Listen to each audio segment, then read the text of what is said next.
Énergie. Énergie. La parole, énergie. Elle est où la question? Pourquoi la parole, énergie? Pourquoi? Qu'est-ce que ça veut dire? Qu'est-ce que c'est ça, cette énergie? Elle vient d'où cette énergie?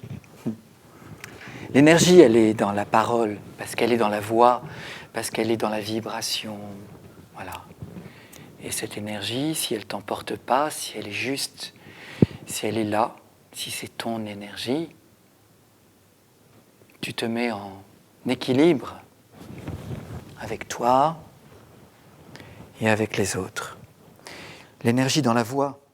L'énergie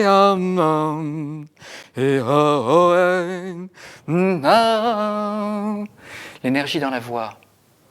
La voix avant les mots. La voix qui porte les mots. Et puis les mots. L'énergie des mots. L'énergie, l'équilibre des mots, des lettres, des signes, des symboles, signes, les calligraphies qui s'inscrivent et qui signifient et qui se positionnent comme ça pour dire, pour signifier, pour relier, pour relater, pour faire le lien. Les liens, l'intelligence, l'interligéré, les liens entre les énergies. L'énergie de ton corps, ton énergie, l'énergie de ta voix et l'énergie des mots. Cette énergie qui se fait dans les nombres aussi. Le nombre représenté par la lettre, par les lettres, par le mot, par les mots, par l'équilibre entre les mots.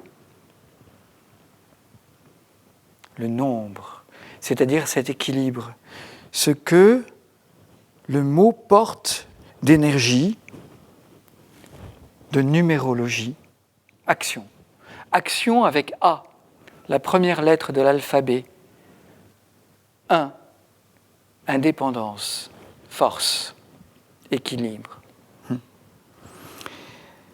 Et puis ensuite le C, la troisième lettre de l'alphabet, la lettre de la créativité, la naissance. De 1 à 3 pour avancer dans le mot et lui donner la force. Force numérologique, force énergétique. Et alors si c'est le juste mot, et le juste mot, attention, c'est le mot de l'autre, c'est celui que l'autre a prononcé, c'est-à-dire celui que l'autre a voulu dire. Le mot qu'il emploie pour dire, pour exprimer, pour faire sortir de lui. Exprimer, faire sortir la pression, faire sortir cette pression, ce qui est important en lui et qu'il va dire ainsi, qu'il va nommer, qu'il va signifier.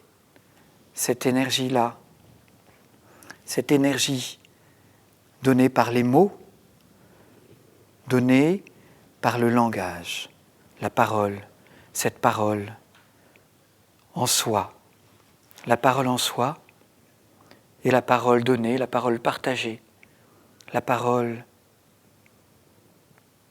offerte, la parole énergie. Évidemment, cette énergie, elle va aussi passer par l'émotion, ce qui bouge en toi, ce qui bouge, ce qui remue, ce qui te fait bouger, ce qui te fait remuer, cette émotion qui peut être explosive, cette émotion qui te met dans le physique, dans le corps. Tout d'un coup, voilà, le corps qui s'exprime et les mots, les phrases, la voix qui se place, qui se transforme, la voix qui donne à entendre, à comprendre, à recevoir le lien qui se fait, juste ce lien entre toi et l'autre, par cette énergie colorée, cette énergie de traits, de dessins, d'inscription, ce qui s'inscrit, qui ne reste pas dans l'esprit, mais qui vient dans le monde physique comme un dessin, comme un mot qui se place sur une feuille de papier, à l'encre peut-être, et qui vient prendre place dans le monde physique. Ça se pose, ça s'inscrit, alors ça existe dans ce monde-là, qui n'est plus un monde simplement d'expression, mais qui s'imprime sur la feuille. Alors, une fois que l'expression s'est imprimée, elle va pouvoir se réaliser avec l'énergie qui convient. Et si l'énergie convient, alors il n'y aura pas de déprime, il n'y aura pas de dépression, il n'y aura pas de pression qui descend. Il y aura juste une bonne pression, une pression qui convient, qui fait le point, qui reste là et qui te permet d'être parmi tes impressions, parmi tes couleurs, dessins, traits, images, parmi les mondes qui se sont inscrits de toi vers l'autre, vers les autres. Il y a juste quelque chose qui s'est fait et qui reste de toi. Quelque chose qui reste après toi. Juste après toi, parce que tu y es encore, tu es encore là grâce à ça.